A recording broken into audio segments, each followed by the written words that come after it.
ከሚያማርሩ ሰዎች ጋር ስንኖር ሕይወታችን ጨለምተኛ ነው የሚሆነው።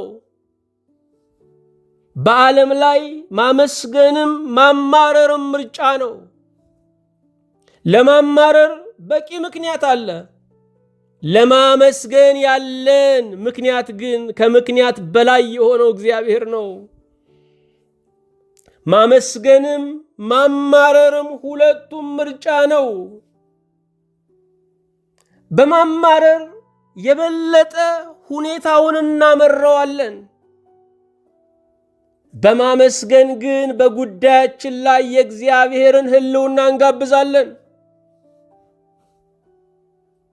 ምስጋና ባለበት እግዚአብሔር አለ።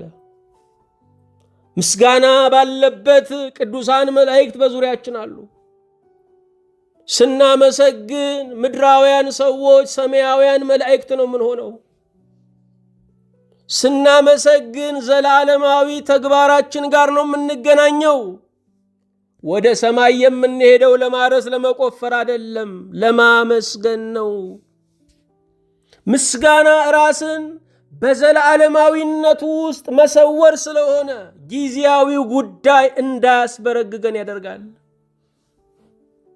ጳውሎስና ሲላስ በእጅ ሰንሰለት በእግረ ሙቅ ውስጥ ሆነው ሲያመሰግኑ ያሉበትን ሁኔታ ረሱት። ልብ አድርጉ። ምስጋና ማለት ችግሩ ስለተወገደ የበርታ ድምፅ አይደለም። እግዚአብሔር ወይ ቀጥልበት የሚል ማበረታቻ አይደለም። ምስጋና ለሚገባው እግዚአብሔር የሚሰጥ መባ ነው። እግዚአብሔር ምስጉን አምላክ ነው። እርሱ ስለ እግዚአብሔርነቱ የሚመሰገን ነው። ማማረር የምስጋና ድሃ ያደርገናል።